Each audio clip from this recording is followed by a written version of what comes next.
Bonjour, on va étudier dans ce vidéo le nombre de passages minimal de flux de matière entre les classes de travail de groupe homogène. On va prendre l'exemple de cas d'une gamme de la veste. Voilà.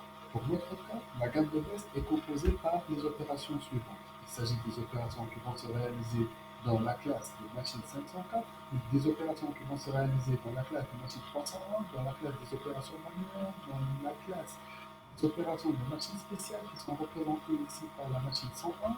Ensuite, il y a des opérations qui vont se réaliser dans la classe des machines de finition, qui sont la machine boutonnière, point d'arrêt et la machine pose-bouton. Ensuite, les opérations manuelles et les opérations de presse, qui représentent une classe pour la machine presse. Donc, pour tracer le tableau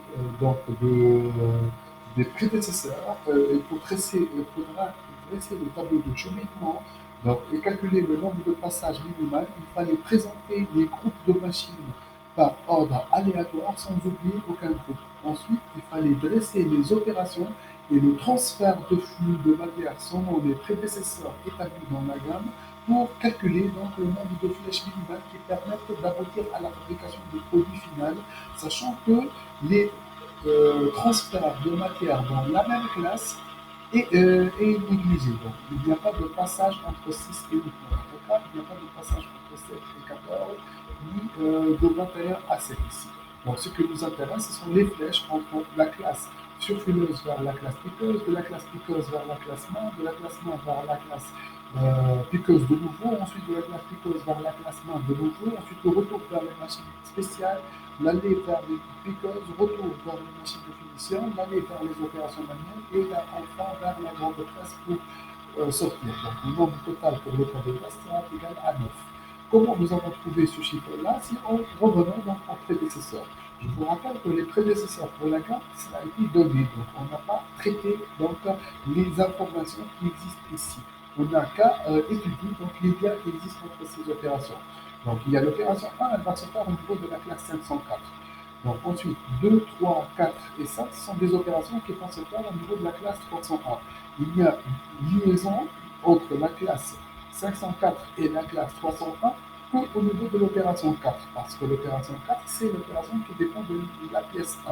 C'est pourquoi notre flèche ici, il passe de l'opération 1 vers l'opération 4. Ensuite, l'opération 5, c'est une opération qui va se faire au niveau de la classe manuelle. Elle va dépendre de l'opération 6 au niveau de la classe manuelle. Elle va dépendre de l'opération 5.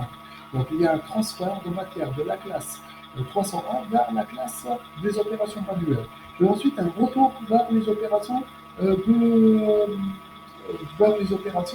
piqueuse.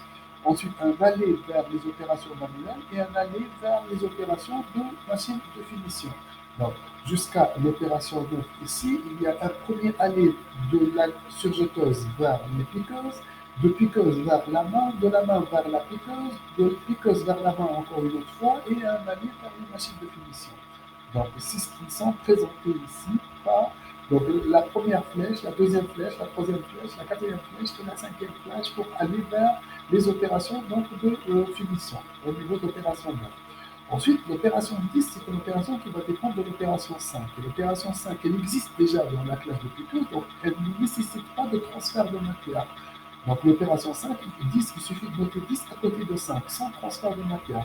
L'opération 11, c'est une opération qui n'a pas de prédécesseur, il suffit de la noter à côté de l'opération 2 et l'opération 3.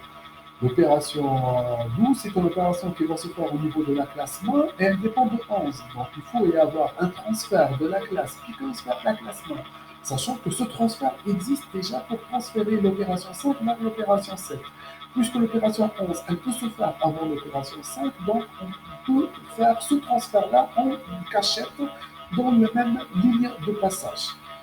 Le retour de 11 vers le 12, il va se faire donc le 11, c'est-à-dire vers les machines de finition. Donc l'opération 12, elle va se faire donc, de la classe devant vers la classe de machine spéciale. Et donc il suffit de noter l'opération 12 à côté de l'opération 8 et faire le transfert vers la classe des machines spéciales. Et compléter ainsi de suite pour jusqu'à aboutir vers les opérations de finition. Et merci pour votre attention.